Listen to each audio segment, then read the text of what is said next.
Well, folks, we've had better nights. Iowa gets taken to the woodshed. I don't know if that's a term that coaches like to use, Gary, but this one was ugly from the start. It's obviously difficult when it's an Iowa State-Iowa rivalry Cyhawk game. Lots to unpack. I've got some feelings and thoughts that I'll share here in a moment. But first of all, for fans who are tuning in here to sort of vent and to sort of figure out a way how to just figure out what happened tonight, what did happen? I mean, how did this unravel? Well, first off, Iowa State's good. I mean, they've had a competitive schedule. They've won every game. They're playing at home, and they just got off to a terrific start and just never let up. They just were really, really good on the defensive end, and just physically were the superior team tonight, and deserved the win. They were just better tonight, and it happens. It's a crazy game. Sometimes you just the other team's just better. Tonight they were. Lots of things to talk about, but this is going to continue to be a discussion. And I thought the rebounding got better in the second half, and I don't have the full box score yet. I thought Chris Murray really played hard in that second half, and I walked away tonight thinking, and again, I was at the game, and just a heck of an environment. I've always said that about Hilton. It's just a great atmosphere. But I walked away thinking Chris and Keegan both are still really good. They're only going to improve, especially Chris. I was impressed again with his efforts on the boards in that second half, because I don't have the first half stats in front of me, but I think Iowa may have gotten close to evening out rebounding in the second half. But obviously, first half, we saw the same issues from the Illinois game, which was startling to me because this is not a real big ISU team. So there's some issues, I would think, with just boxing out and just the fundamentals of rebounding, Gary. Yeah, it's kind of been a reoccurring theme. I think they got out rebounded by 18 in the first half, and okay, Iowa State was just quicker to the ball. They just they had a nose for the ball and were the more physical team. I think as a coaching staff, I think that's probably one of the things that they're going to be concerned about. I think just they were physically taken to. I mean, they were just deep rebounding, defensively, attacking the basket. They were out muscled the whole game, and you probably see it most evidently on the boards. But get out rebounded by 18 in the half, and when they made their run from a rebounding standpoint, the game was pretty much over anyway. So it's a little deceiving. But even then, they still get out rebounded by 18, which is way too much. I think Iowa State had 21 offensive rebounds, and they shot the ball pretty well. So right. They're getting probably over 50% of their missed shots, and on the road, there's just no way. Especially when you're playing a team that plays as good at defense as they do, you just can't keep giving them extra possessions and expect to even hang around. Yeah, 28-10, that first half discrepancy, and that's just brutal. In three-point shooting, obviously Iowa struggled tonight from three. They couldn't get in transition. That was my main thing that I took away, at least from the first half and 2/3 of the second half. Iowa just could not get in transition, and I give Iowa State a lot of credit for that. Of course, to get in transition, you usually need to force misses and get rebounds. But how much is that going to hinder Iowa's fast break game if you can't secure a rebound? Oh, you can't start it. That's where it starts, and you give up. You get out rebounded that bad in the first half. I don't know how many of those were offensive rebounds, but probably a good share of them.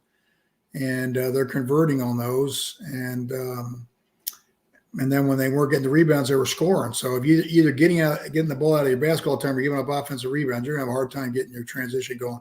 And they did a good job of getting back as well. So a combination of all three things cut their transition down a great deal.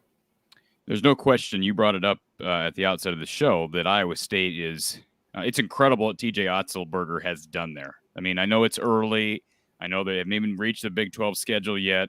Iowa's young, but again, they go from winning 2 games all of last season, 0 games, a bagel in the Big 12, to they're beating everybody on their schedule right now. Mm-hmm. And if my count is correct, that's 5.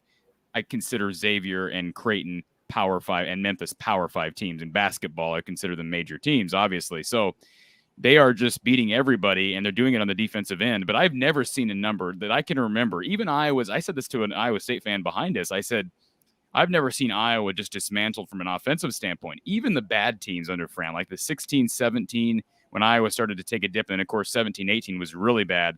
Those teams scored a ton of points. And I'm not saying this is going to be a trend, but I just don't remember a specific game where Iowa's not been able to get anything going from the field. How good is this Cyclone defense right now? It's real good. It's physical. It got Iowa to dribbling the ball. They just dribbled the ball a lot, and most of their dribbling was east and west, not north and south. So they got very little penetration.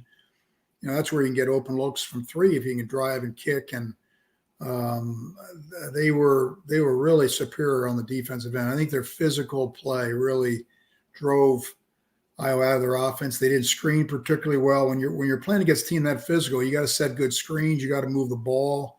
You got to move hard out without the ball. The tendency is to start to dribble a lot, and what that does is just slow everything down. And they drove them right out of their offense. It was an impressive defensive show.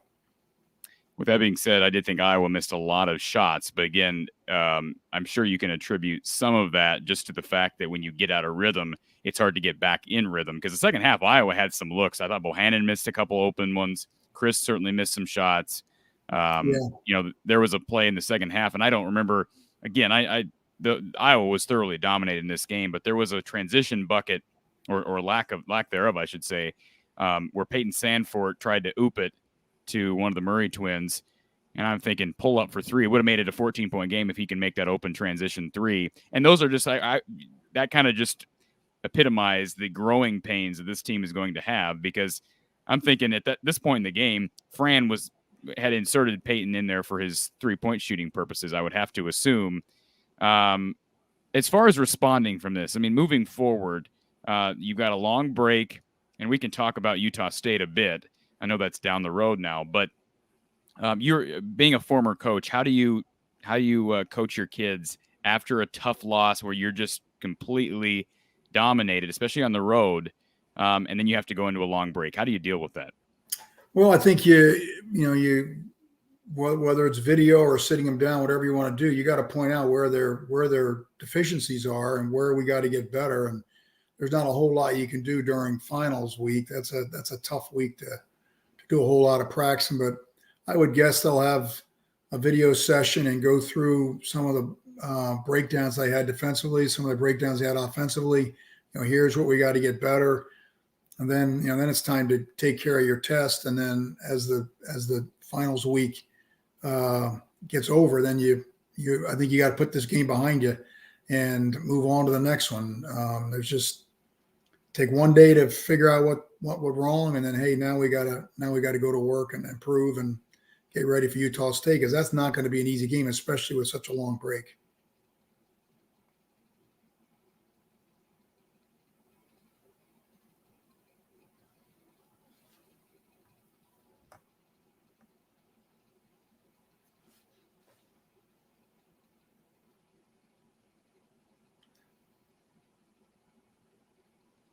I lost your audio.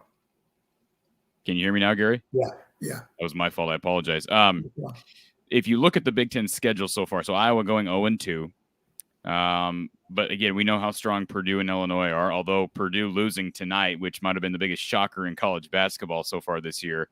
I don't know that I've ever been happy with you're never happy with an 0-2 conference start, but after those first two games, I felt pretty good. Mm-hmm. And now with this game, at some point, I mean, obviously I wrote in big letters earlier, patience. That's what we need to have as fans, because these are some growing pains. But at the same time, I don't remember an Iowa team getting beat on the boards this badly. And so how much can you improve this? Is this something that it's just going to be an issue that Iowa has to deal with and you just try to improve as much as possible? Or is it something that Iowa can actually fix midseason? Oh, I think you can improve on it, definitely. I mean, there's a lot of areas that you can get better at, and rebounding will be one of them. They've got to, they can do a better job of stopping penetration. Penetration will hurt your rebounding because it gets you out of position. They got to do a better job of being more physical with their screen outs, better job of going to get the ball. But I think I think it's definitely an area that they can improve, and I wouldn't be surprised if they spend a little time on it, because it's certainly the last 2 games it's hurt them significantly, and it's debilitating when you're getting pounded like that. It's not something you want to go through very often. Question here for you, Gary. And I know this, again, just one moment in the game, but Ray asks, why didn't Fran take a timeout right away during the first half run? It seems like Fran, and he's said this before, Fran likes to save those timeouts. He's very hesitant to call timeouts early in games. Would you have called the timeout earlier just to kind of settle things down when it started to get away from him? Yeah, he's got a better feel for his team than I do in terms of how they can handle it. Maybe you'll go back and look at it and say, man, I probably should have. They really haven't been in that situation much at all this year. They've been either way ahead or, within striking distance. So I don't know if it would have mattered tonight as well as Iowa State played. I don't know if one timeout would have made a whole lot of difference. They were just really, really sharp tonight and just looked quicker to the ball, quicker down the court, just more aggressive. It was just a very impressive performance. Our caller line is open if you want to call, ask a question, or if you want to just vent. That's okay, too. Our number, 515-635-1601, 515-635-1601. Spaghetti Factory comments, Iowa State plays super hard. Iowa looks scared midway through the first half till the end of the game. Their press seemed to trip ISU up, but they didn't swarm enough to punish them. I thought, actually, Iowa State handled Iowa's pressure for most of the game. They handled it pretty well, and it did force some turnovers there late in the second half. But it also, when it broke down, that's the result of breaking a press. They're going to get easy buckets at times. Yeah, but they're in a situation there where they've got to do a little gambling to see if they can get some quick possessions where they can score because they're just too far behind. So when you do that, it leaves you vulnerable to breakdowns in the back of it. And while they did get some turnovers, they also did give up some open threes as well as I think one basket right at the rim. So, but like I said, they were in a situation where they had to gamble a little bit because of the time situation and how far they had to come back from. Are you concerned at all about Keegan Murray? I mean, I know just 2 weeks ago we were heaping praise on that young man, and everybody has off nights, but this is the second straight game where he's struggled. I know he kind of got things going late against Illinois, and he ended up with 9 tonight, but 4 of 17. What are teams doing against him now? Well, they're making his touches more difficult. They're playing him more physical. He's drawing more attention from people, raiding the post and helping off towards him, things like that. So, which is what's going to happen when you're putting up the kind of numbers he's putting up. We talked about that. He's now the first guy they talk about in a scouting report, whereas last year maybe he was the 4th or 5th. So, and we don't know if he's fully back from his ankle situation. I don't think he looks quite as explosive as he did earlier in the year. So I think this week will help him hopefully clean that up a little bit and get going. So I think his year so far has been really, really encouraging. And tonight they did a terrific, terrific job on him, and they were physical and sometimes you just got to take your hat off to the opponent and say, hey, tonight they were better. And we've got to improve, and I think they will. All right, I'm going to put you on the spot here. Who impressed you for Iowa tonight? Was there any individual that impressed you? I don't know if anybody really flat out jumped out at me. I think they would probably say the same thing. I think players had some moments. Keegan, I think, did have 6 offensive rebounds, which is a great number. I think Chris had 3. So 9 of their, I think they had 15 offensive rebounds. So 9 of the 15 rebounds came from those 2. But I think if you asked both of them, they thought they probably had a below average game, and as a team, they did as well. So I don't know if anybody stood out tonight. There were some moments, but not many. And I did think, I mentioned that earlier, I thought Chris really competed hard on the glass in the second half. And you're right, Keegan with 7 rebounds for the game, Chris with 6. I'll just kind of relay some of the narrative that I heard on Twitter during the game. And again, as you know, Twitter can be a cesspool, especially with fans upset about a game. But one of the comments that I continued to see was that Iowa went from, and I know, again, we're talking exaggerating, living in the moment, but Iowa goes from being a post-dominant team last year to now it seemed like not having really much of a post offense hurt them in this game, and obviously it's hurting them on the glass. Filip Rebraca, I kind of thought would bounce back today. Again, he struggles. He's been struggling, and I thought the size of Edey and Williams and Kofi Coburn were probably the reasons for that. But what does Iowa have a solution on the inside right now? I think we both agree Ogundele is not there yet. No, I don't think so. I think they'd be playing him more. I think that game was too fast paced, and their defense was so aggressive that it had been hard for him to be successful in a game like that. They were quicker at a lot of positions, and so playing him is not going to solve that. So I think, I think it was just, I think their post situation, I think if you even asked the coaches, that's one area where they've got to improve on. There's no question about it. But when you have an All-American like they had last year who played a lot of minutes, that's understandable. And then obviously with Nunji leaving to go into Cincinnati, they hurt as well. So those are their two dominant big men that are both gone. And so it's understandable that they might be struggling there a little bit. I brought this up pregame, and this isn't going to make anybody feel any better. But let's not forget that Iowa thought they had a real shot at Liam Robbins this past offseason. Of course, he ended up going to Vanderbilt. But let's just play hypothetical for a second. What would Liam Robbins being on this roster do to Iowa's outlook? Well, it would give him more experience with a guy at a high level of basketball that these guys that are playing now have not had. And so, and he's probably a little bit bigger and a little bit stronger and obviously more experienced. So it's tough. There's no question. That's a big hole that had to be filled. And as of right now, it hasn't been accomplished. And we shall see if Ogundele can get there. We've seen some positives from him. I know fans were disappointed that Fran didn't play Josh Moore against Illinois on Monday because he did give him some good minutes against Purdue. And again, given the size, and he did get some time there at the end of the first half and had a couple nice blocks, I thought. So he's competing, and he's obviously got some his pure size. To me, if they can get him in shape and get him more game ready, to me, he's going to be able to make an impact. And so perhaps that comes. And the other reason why I'm just not pushing the panic button yet is we've seen Iowa in past seasons. I think of last year as a perfect example, get hot early. And, they dominated Iowa State in this game. I know Iowa State's totally different, but we've seen that rodeo before.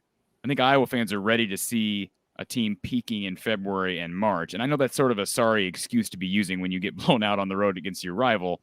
But do you kind of feel the same way, Gary?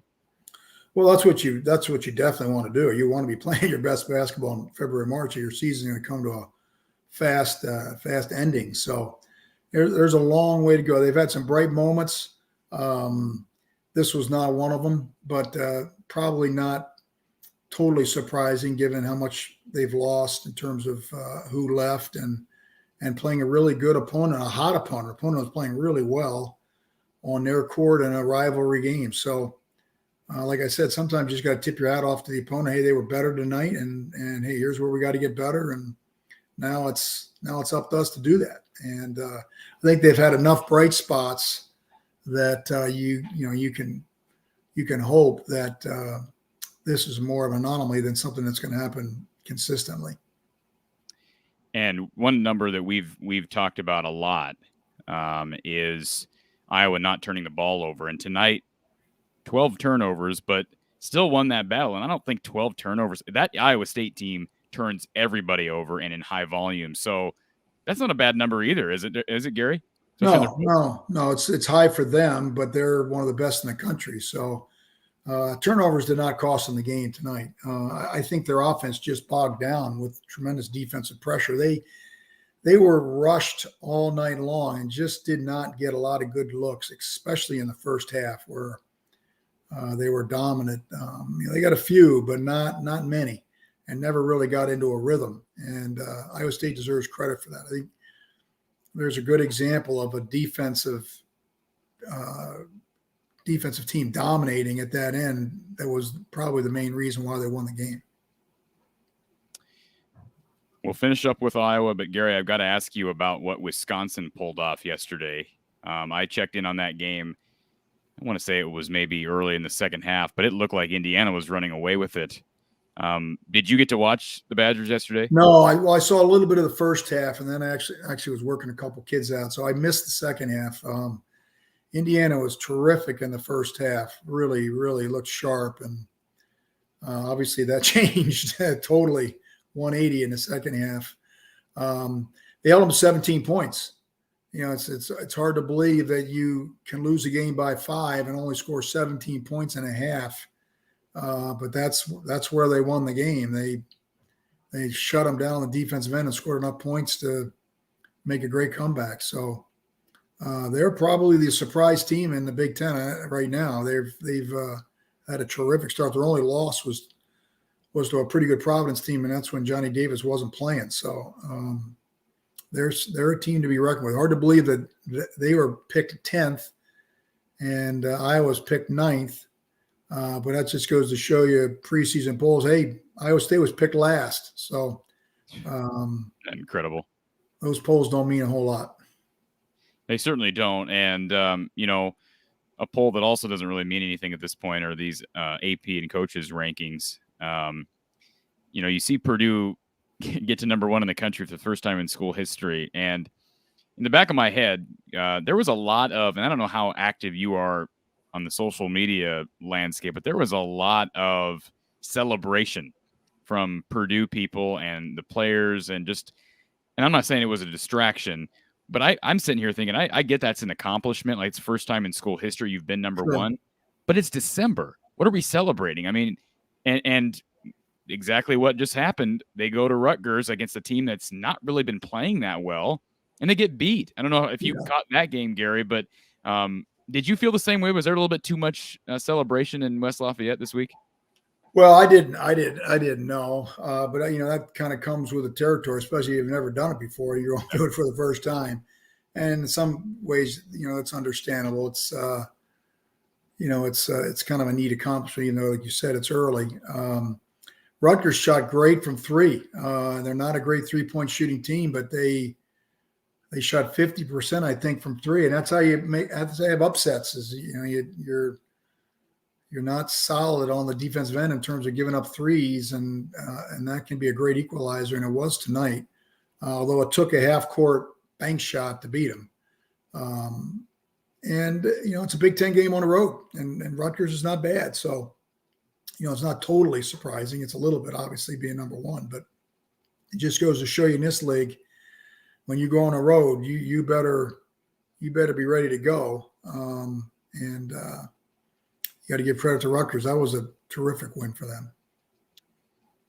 And I'll be honest, since I was at the game, I didn't even know it was a half-court buzzer beater for Rutgers. Yeah, Purdue scored with 3.5 seconds left, and Rutgers took it in.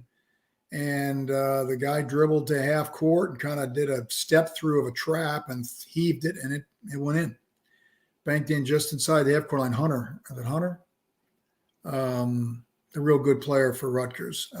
Ron Harper Jr. Yeah, Ron Harper, yeah. He kind of stepped through a trap and flung it up there, and that baby went right in. And they were behind. They were down 2. Yep, and wow. he banked it in or down 1 or 2 anyway. The three beat him. I think they were down 1. Yeah, they won 70 to 68. Yeah, they were down 1. Wow. Williams made a great move in Painter had a great play with about 11 seconds left and got Williams basically a layup in the post. And then Rutgers jumped, no timeout, didn't have any, and jumped in and brought up the court and knocked it in just inside the half-court line. Is there any better way to win a game other than at home? You're down, you shoot a deep 3 against the number 1 team in the country. Is there any better way? That's probably that was a deep 3. That was a half-court buzzer beater. He had 30 points. He had a terrific game, and they played without their other guard. Is really good. Geo Baker. Yeah, he didn't play, so it's even more impressive. Certainly is, and not something I expected. I'm not trying to say that Purdue was celebrating too much, but certainly you wonder if their heads were involved there. And again, Ron Harper Jr. is a heck of a ball player, and I've He is. expressed to you, Gary, that I was a little surprised. I mean, I know they lost some players; they lost quite a few players to the transfer portal, but frankly, I was surprised that they've struggled as much as they've struggled. So it doesn't necessarily shock me, and I think Steve Peichel is a really good coach. I don't know if you know Steve, but he seems to really know. I mean, he is a great get for a program that's got a really rich history in Rutgers, but has not really been relevant in how many years. And of course, they missed on the tournament a couple of years ago when they would have gotten in, but due to COVID, you know what happened. Yeah, he's done a nice job getting that program going in the right direction. There's no doubt about it.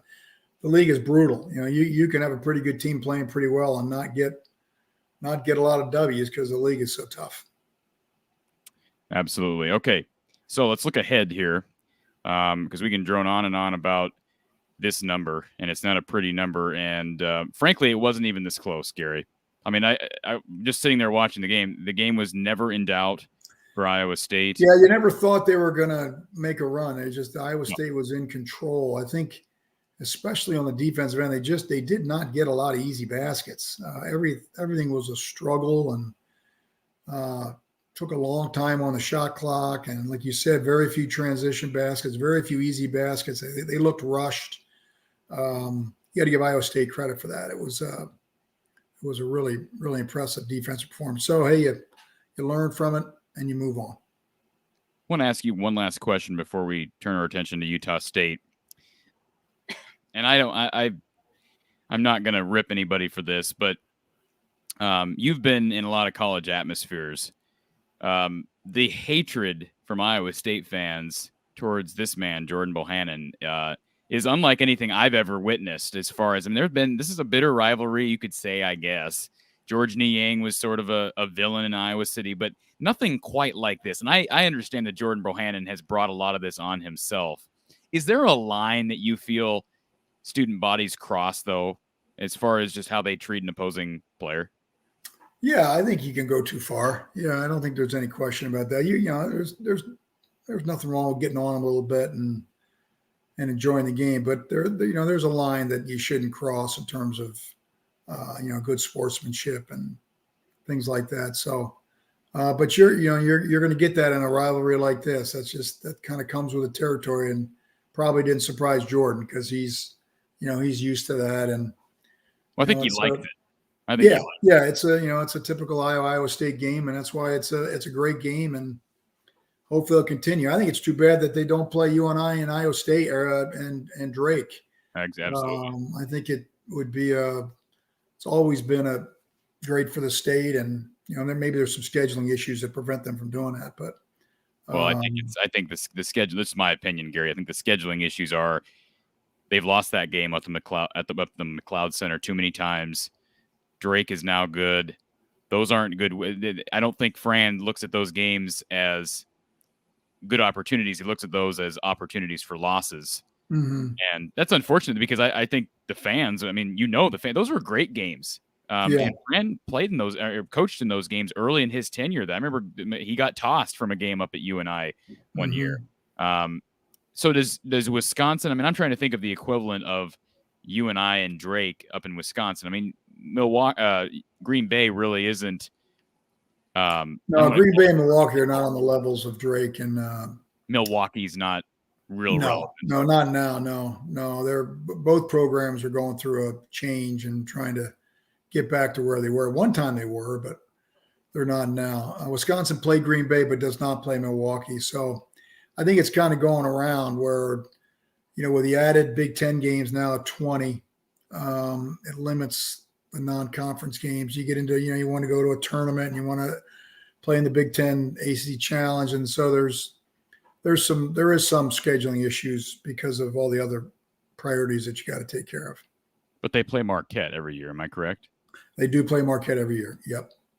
So, and of course, Iowa plays Iowa State every year, but yeah, I'm with you. I think it's an opportunity missed. And, again, we understand why Fran scheduled the way he scheduled, and Iowa's they've been fully tested right now. You'd have to think they've dealt with a couple big men. They've dealt with suffocating defenses. They've dealt with Illinois that can score at will. Yep. So just about everything thrown at them. Mm-hmm. Is this a good time for a break in your mind? Yeah, probably. I mean, that was a brutal 4-game stretch, and 3 of them were on the road. So they've gotten in and out of planes and buses, and now they got finals coming up. So this is probably a good time to take a little break and get refreshed and get back to figuring out some things they got to get better at, and then get back at it in a few days. All right, so of course the next game on the Iowa schedule, Utah State up at the Pentagon. Should be a great environment. I would think that a lot of Iowa fans gobble up those tickets, so I don't think the struggles here these last few games will affect attendance there. And Utah State, I don't know if you've seen much of Utah State. They lost to St. Mary's by 2, lost to BYU, who's top 25, by 11, and then beat Oklahoma. And really, they beat Richmond as well. So they look like maybe a little underrated, a little dangerous. Yeah, I think dangerous is a good way of putting it. Yeah. Especially when you've had a week off or more than a week. It'll be 9 days. That's a lot. That's a long time to go without playing.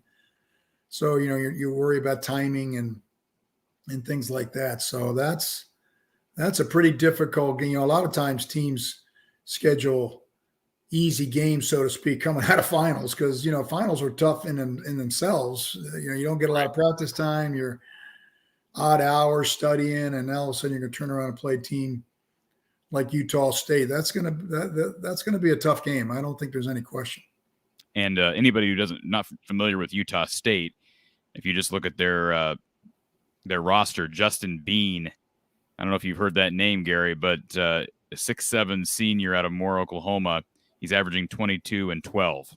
Wow. And again, off of a pretty decent schedule. So, it'll be interesting to see. And then his, I can't find the other guy, but they've got a couple guys averaging double figures. But, opportunity for Iowa to get back on the winning track. It's been, that Virginia game. You wonder, had Kie Clark made that last shot, we'd be talking about 4 straight losses, Gary. Yeah, but he didn't, so we're not. So we don't have to worry about it. You're right. You're absolutely right. Let's just be happy that Iowa did win that game. They were a couple stops away from beating Purdue at Purdue.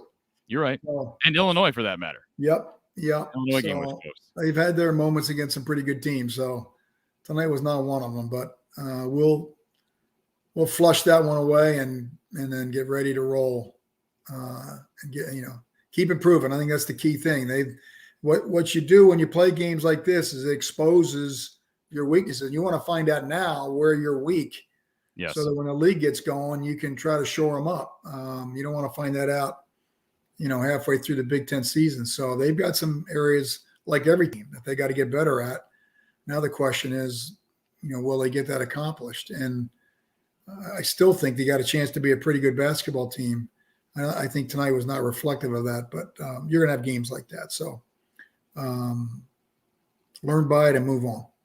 And Gary, I think we'd both agree defense was an issue in the sense that they are still struggling mightily on the boards, and that's part of defense. But the offense was really, you could say the offense was the issue tonight. I mean, 27% from the field.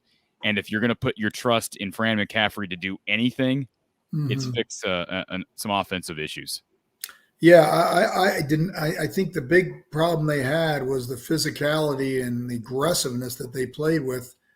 Had them doing a lot of dribbling versus passing and cutting and getting the ball going from side to side. It kind of stuck in one spot, and then it's hard to break a defense down that way. So you don't get as high a quality shots as they've been getting.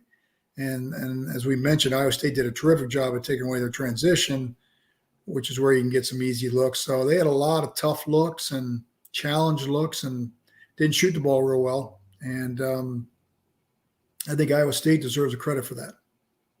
And to answer this final question, the answer is no. This is not time to start looking at other head coaching options. We all live in the moment, and I understand the question, but Fran will get this offense figured out. Let's remember that just about a week ago, they were leading the country in points per game, Gary.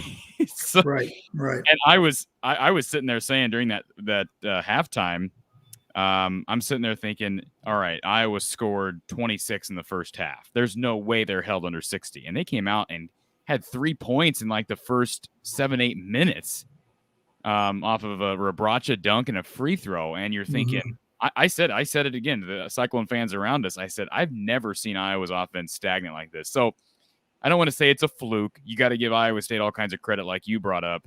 But as we have on our screen here, patience. This is a young team. Yeah. They've shown a lot of promise. They've got some flaws. But you have some time off to fix these issues. And hopefully finals will kind of give them a mental break, because I would have to think, we talked about it after the Illinois game, to get pounded on the glass the way they did in that game had to be not only embarrassing, but just I would think it hit your confidence. And then to have the same thing happen tonight, I'm in agreement with you. I think it's a good time for them to just kind of get away from it all and then regroup next week sometime. Yeah, that was the best defense team they played so far. Purdue will get after you a little bit, but Purdue is not as good defensively as Iowa State is right now. Better than Virginia? Well, Virginia plays a different type of defense. They're more of a containing, softer defense. This was an aggressive, physical defense out in passing lanes and, putting a lot of pressure on the ball. It was totally different than Virginia, and it was better than Virginia's. I don't think Virginia is quite the defensive team that they've been in the past. I think they've lost some players too that have affected it. But I think generally speaking, for the full 40 minutes, that probably was the best defense they've been up against. And in terms of the pressure and the physicality, I don't think they've faced that as much as they did tonight, and it bothered them. There's no question about it. But they've been doing that to a lot of teams this year, and you got to give them credit for that. So Utah State is dangerous, no question about it. And then another team that's dangerous that's on the schedule is Western Illinois. Lost by 4 to DePaul, beat Nebraska on the road. That's an 8-2 Western Illinois squad. And then, of course, the other game is Sela, Southeast Louisiana. So they will get those 3 games, and then we'll be right back in the Big Ten. So I think Iowa, we both agree, Gary, it's a scenario where Iowa can reasonably be 3-0 over the next couple of weeks. And not saying it's a guarantee, but it's certainly, if 2 home games and a game on a neutral court, I think that's definitely a possibility for sure. Anything less than 3-0 is a disappointment in my mind, just given the schedule. And again, they need these 3 wins just to bounce back. And then they get Maryland at home, they get Wisconsin on the road, Indiana at home, Minnesota on the road, Rutgers on the road. The Big Ten is brutal, and of course they're going to have some more winnable games like Penn State, and even potentially Maryland because of the loss of Turgeon. But regroup, and in about 9 days, it'll be on Saturday, December 18th, 8 p.m. on BTN, of course, from the Sanford Pentagon up in Sioux Falls. Gary, I know it's been a rough night. Appreciate you being patient as I made my way back from what was a terrific atmosphere, but not one for Hawkeye fans, and we'll plan on talking next week. Sounds good, Cory. I look forward to it. All right, for Coach Gary Close, I'm Cory Brada from the Hawkeye of the Storm. We will talk to you soon.